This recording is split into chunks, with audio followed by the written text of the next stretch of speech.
तो friends, welcome back to my YouTube channel Aman lecturer. कैसे हैं आप सब? आई होप आप सब स्वस्थ और मस्त होंगे और अपने एग्जाम की तैयारी बेहतर तरीके से कर रहे होंगे। तो फ्रेंड्स, आज के हमारी वीडियो का टॉपिक होने वाला है क्लास 12 फिजिक्स का एम्पियर मैक्सवेल का परिपथीय नियम। जी हाँ दोस्तों, बहुत ही इंपॉर्टेंट टॉपिक है। ये समझ लिया, आपके पेपर में हर साल ये रिपीट होता है, एम्पियर मैक्सवेल का परिपथीय नियम। भाई पूरा नाम इसका होता है एम्पियर मैक्सवेल का परिपथीय नियम, लेकिन आपसे शॉर्ट में पूछा आता है कि एम्पियर का परिपथीय नियम समझाइए। ठीक है, मोस्ट इंपॉर्टेंट है, आपसे 5 नंबर में पूछा था। भाई 5 मार्क्स आपके बिल्कुल पक्के होने वाले हैं आज की इस वीडियो के द्वारा। ठीक है, अगर आप इस वीडियो को समझ लेते हैं अच्छी तरीके से तो आपके 5 नंबर बिल्कुल पक्के होने वाले हैं। मोस्ट इंपॉर्टेंट टॉपिक है, बहुत ही बार आपसे पूछा चुका है। तो भाई क्या नियम है, क्या उसका डेरिवेशन है और क्या उसका संशोधित रूप है, और इसको एम्पियर मैक्सवेल का परिपथीय नियम हम लोग क्यों कहते हैं, आज इस पूरी वीडियो में हम लोग बात करने वाले हैं। तो सबसे पहले अगर हम लोग स्टेटमेंट देखें, जो नियम लिखा हुआ है भाई, वो स्टेटमेंट क्या कहता है कि इस नियम के अनुसार किसी बंद परिपथ की सीमा के अनुदिश चुंबकीय क्षेत्र बी का रेखीय समाकलन पथ द्वारा घिरी कुल धारा I का म्यू नॉट गुना होता है। यानी जो स्टेटमेंट कह रहा है कि किसी बंद पृष्ठ, कोई हमारा पृष्ठ है, कोई हमारा परिपथ है, वो जो बंद है, ठीक है, यानी कि हर तरफ से बंद है, तो उसकी सीमा के अनुदिश चुंबकीय क्षेत्र, उसकी जो सीमा होगी चारों तरफ से, उसकी सीमा के अनुदिश जो चुंबकीय क्षेत्र हमारा उत्पन्न हो रहा होगा बी, उसका रेखीय समाकलन पथ द्वारा घिरी कुल धारा I का म्यू नॉट गुना होता है। ठीक है, अब ये तो भाई उसका स्टेटमेंट हो गया। अब हम लोग इसका जो है फॉर्मूला बनता है। भाई फॉर्मूला क्या है, फॉर्मूला भाई देख लेते हैं। फॉर्मूला लिखा हुआ रेखीय समाकलन, देखिए जो जीरो बना के, ठीक है, सर्कल बना के इसमें जो समाकलन आप काट देंगे बीच से, तो इसको हम लोग रेखीय समाकलन कहते हैं। रेखीय समाकलन किसका भाई, जो चुंबकीय क्षेत्र है बी और डीएल इसके साथ में लगा है। आप जानते हैं अगर आपने समाकलन लगाए होंगे मैथ में, ठीक है, तो उसमें आप क्या होता है, समाकलन के साथ डीएल लगाना पड़ता है। तो रेखीय समाकलन बी डॉट डीएल बराबर म्यू नॉट आई। जो धारा है हमारी आई, वो कितने गुना होती है, म्यू नॉट गुना होती है। ये भी स्टेटमेंट आपका कह रहा है। फिर परिपथीय नियम का स्टेटमेंट कह रहा है कि जो धारा होती है वो म्यू नॉट गुना होती है रेखीय समाकलन के। तो भाई ये हमारा फॉर्मूला हो गया नियम का। लेकिन इसके अलावा भाई क्या है, इसका जो संशोधित रूप है, इसको एक डायग्राम के थ्रू अगर हम लोग समझें तो बड़े ही आसानी तरीके से आप समझ सकते हैं। ठीक, यहाँ पर भाई देखिए लिखा है कि मैक्सवेल के अनुसार चुंबकीय क्षेत्र के 2 स्रोत होते हैं। मैक्सवेल यानी कि अभी तो आपने ऊपर पढ़ा जो परिपथीय नियम जो कहता है एम्पियर का, वो आपने पढ़ा। अब जो हमारे वैज्ञानिक थे मैक्सवेल, यानी कि देखिए यहाँ पर 2 नाम है ना, आपने देखा होगा एम्पियर और मैक्सवेल, इन दोनों ने मिलकर इस नियम को प्रतिपादित किया था। एम्पियर मैक्सवेल का परिपथीय नियम, तभी हम लोग उसको कहते हैं। तो भाई ये स्टेटमेंट हो गया। अब हम लोग बता दें, जो मैक्सवेल ने बताया है कि मैक्सवेल के अनुसार चुंबकीय क्षेत्र के 2 स्रोत होते हैं। कौन कौन से सोर्स होते हैं? सबसे पहला जो बता रहे हैं, कह रहे हैं कि संयोजी चालक तार में बहने वाली चालन धारा IC। 2 स्रोत होते हैं। पहले अब बता रहे हैं, पहला स्रोत बता रहे हैं IC यानी कंडक्टर धारा, IC जिसको हम लोग बोलते हैं कंडक्शन धारा, यानी संयोजी चालक तार में बहने वाली चालक हम लोग IC के रूप में जानते हैं। ठीक है, दूसरी भाई आपसे कही जा रही है, दूसरी कही जा रही है आपसे, संधारित्र के दोनों प्लेटों के बीच विद्युत क्षेत्र में परिवर्तन के कारण विस्थापन धारा। यानी कि संधारित्र हमारे रखे गए हैं, उसकी दोनों प्लेटों के बीच में विद्युत क्षेत्र में परिवर्तन जब होगा तो उसके कारण हमारी विस्थापन धारा उत्पन्न होगी, यानी डिस्प्लेसमेंट करंट जिसको हम लोग बोलते हैं ID। ठीक है, तो ये हमारे 2 प्रकार के सोर्स होते हैं किसी भी परिपथ में। अब अगर हम लोग एक डायग्राम को देख लें तो अच्छी तरीके से आपको समझ में आ जाएगा। ठीक है, यहाँ पर दोस्तों देखिए डायग्राम मैंने बनाया हुआ है। जैसे कि यहाँ पर दूसरा पॉइंट कह रहा था कि संधारित्र के दोनों प्लेटों के बीच विद्युत क्षेत्र में परिवर्तन जब होगा तो उसके कारण जो हमारी विस्थापन धारा उत्पन्न होती है उसको हम लोग ID कहते हैं। यहाँ पर देखिए संधारित्र एक लगा हुआ है, इसकी 2 प्लेटें हैं P1 और P2। ठीक है, इसको एक सोर्स से जोड़ा है, यानी कि सेल या बैटरी से आप जोड़ सकते हैं। यहाँ पर की लगी हुई है, कुंजी जिसको आप लोग कहते हैं, कि इस डायरेक्शन में ऐसे धारा प्रवाहित हो रही है इसमें। अब यहाँ पर देखिए P1 और P2 के पास क्या, P1 के पास प्लस धनावेश है और P2 के पास ऋणावेश है, यानी माइनस के सारे आवेश हैं।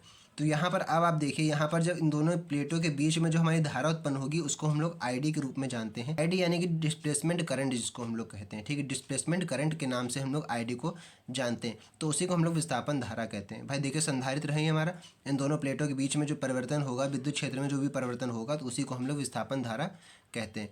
ठीक है, आई होप आपको अच्छी तरीके से समझ में आ गया होगा डायग्राम के थ्रू। अब आगे हम लोग बात कर लेते हैं जो उन्होंने अपना संशोधित रूप बनाया था एम्पियर और मैक्सवेल ने, तो वो क्या था उसके बारे में भी हम लोग बात कर लेते हैं। ठीक है, देखिए आगे लिखा हुआ है कि अतः एम्पियर के परिपथीय नियम का संशोधित रूप, यानी जो एम्पियर का परिपथीय जो नियम है उसका संशोधित रूप अगर हम लोग देखें तो अभी आपने नियम पीछे पढ़ा था, आपने पीछे क्या नियम पढ़ा था भाई, रेखीय समाकलन था। BDL बराबर क्या लिखा हुआ था, म्यू नॉट आई लिखा हुआ था, यानी कि धारा का म्यू नॉट गुना होता है। लेकिन यहाँ पर देखिए, यहाँ पर IC ID कैसे आ गए, तो जैसे कि मैक्सवेल ने बताया था किसी भी परिपथ के 2 सोर्स होते हैं, किसी भी धारा के 2 सोर्स होते हैं, यानी IC यानी कंडक्शन धारा, ID यानी डिस्प्लेसमेंट धारा। और वही चीज़ लिखी हुई है, रेखीय समाकलन BDL बराबर mu naught IC plus mu naught ID, यानी जो हमारी I धारा हो रही होगी वो 2 भागों में बट के जाएगी, IC प्लस ID।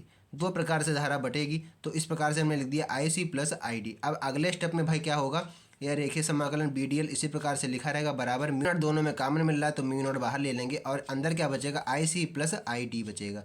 इसको हम लोग भाई इक्वेशन फर्स्ट अगर मान लें तो अब आगे लिखा है किंतु ID बराबर जो दोस्तों हमारा होता है, ID जो डिस्प्लेसमेंट करंट होती है किसके बराबर होती है, epsilon naught dot d phi E by dt। ये हमारी जो है करंट होती है, डिस्प्लेसमेंट करंट की ये वैल्यू होती है। तो कुछ नहीं करना है, सिंपल जो हमारा फर्स्ट समीकरण जो पहला समीकरण है उसमें हमको इसका वैल्यू रख देनी है। तो इसलिए जो रेखीय समाकलन BDL बराबर म्यू नॉट, इस वाले में अगर हम वैल्यू रखेंगे तो IC की जगह IC रहेगा प्लस ID की जगह दोस्तों ये वाली पूरी वैल्यू को हमको पुट कर देना है। तो ID की जगह आ जाएगा epsilon naught d phi E by dt। तो ये हमारा जो है एम्पियर का संशोधित रूप है, एम्पियर मैक्सवेल का परिपथीय नियम, ठीक है। इसका ये संशोधित रूप है, ये लिखा हुआ है कि इसे ही एम्पियर मैक्सवेल का परिपथीय नियम कहते हैं। यही हमारा एम्पियर मैक्सवेल का परिपथीय नियम है। इसको अच्छी तरीके से कहीं नोट करके रख लीजिएगा या फिर आप इसका स्क्रीनशॉट लेके रख लीजिएगा, क्योंकि बहुत ही इंपॉर्टेंट क्वेश्चन है, बहुत ही इंपॉर्टेंट टॉपिक हम कह सकते हैं, आपके पेपर में पूछा जाता है 5 नंबर में, ठीक है। तो इसको अच्छी तरीके से आपको तैयार कर लेना है, बिल्कुल भी इसको स्किप नहीं करके आना है, ठीक है। आगे भाई हम बात कर रहे हैं सबसे महत्वपूर्ण कि मैक्सवेल ने कुछ प्रमुख नियमों को निम्न प्रकार से अभिव्यक्त किया है। कुछ उन्होंने नियम है उसको अपने हिसाब से उसको बताया है कि कैसे उन्होंने व्यक्त किया है। आपको बताया जैसा कि आप पहला देख रहे हैं रेखीय समाकलन E डॉट DS बराबर फाई अपॉन एप्सिलॉन नॉट। आपको ध्यान में आ गया होगा कि ये भाई किससे मिलता जुलता है, ये हमारा गॉस की थ्योरम है, ठीक है। क्या होती है, आवेश का 1 अपॉन एप्सिलॉन नॉट गुना होता है, तो आवेश की जगह इन्होंने क्या लिखा है, चुंबकीय फ्लक्स यानी फाई बाई एम्पियर मैक्सवेल ने अपने हिसाब से इसको अभिव्यक्त किया है। तो ये हमारी गॉस की थ्योरम से लिया गया है, ठीक है। फॉर्मूला है गॉस थ्योरम का अभिव्यक्त किया है, जो फॉर्मूला देख रहे हैं गॉस की थ्योरम का संशोधित किया है मैक्सवेल ने, ठीक है। तो ये पहला हो गया, गॉस की थ्योरम से लिया गया है।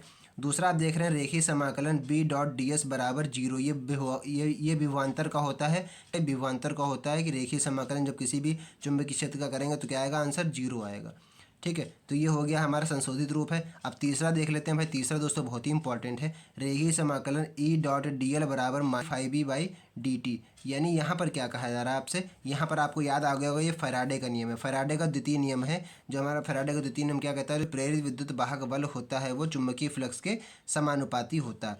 तो यानी कि द्वितीय नियम को उन्होंने संशोधित किया है फैराडे के, ठीक है। तो इन्होंने फैराडे के दूसरे नियम को संशोधित किया है, रेखीय समाकलन E डॉट DL बराबर डी फाई बराबर minus d phi B by dt।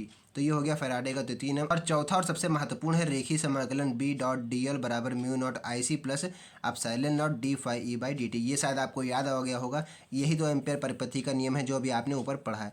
तो ये चौथा जो है वो इन्हीं का नियम है, देखिए ऊपर अभी आपने पढ़ा हुआ था, ठीक है, वही चीज़ यहाँ पर लिखी हुई है, ठीक है। तो इस प्रकार से ये 4 नियम हैं मुख्य प्रकार के जो इन्होंने संशोधित किए थे अपने हिसाब से, इन्होंने इसको अभिव्यक्त किया था। ये 4 नियम भी आप इसको नोट करके रख लीजिएगा, क्योंकि MCQ टाइप में भी क्वेश्चन आपसे पूछा जा सकता है, ठीक है। तो फ्रेंड्स ये था हमारा एम्पियर मैक्सवेल का परिपथीय नियम। आई होप आपको पूरा नियम अच्छी तरीके से समझ में आ गया होगा और आपको कोई भी डाउट नहीं बचा होगा। अगर आपको कोई डाउट है तो आप उसको कमेंट बॉक्स में डिस्कस कर सकते हैं, मैं आपको रिप्लाई कर दूंगा, ठीक है। इस प्रकार की और भी इंपॉर्टेंट वीडियो पाने के लिए मेरे चैनल को सब्सक्राइब जरूर कर लीजिएगा, ताकि इस तरह की जो भी मैं इंपॉर्टेंट वीडियो डालूँ उसका नोटिफिकेशन आपको सबसे पहले प्राप्त हो सके। और इस वीडियो को अपने फ्रेंड सर्कल में भी शेयर कीजिएगा ताकि आपके फ्रेंड्स की भी हेल्प हो सके। तो फ्रेंड बस आज की इस वीडियो में इतना ही, मिलते हैं नए वीडियो में नेक्स्ट टॉपिक के साथ, तब तक के लिए जय हिंद।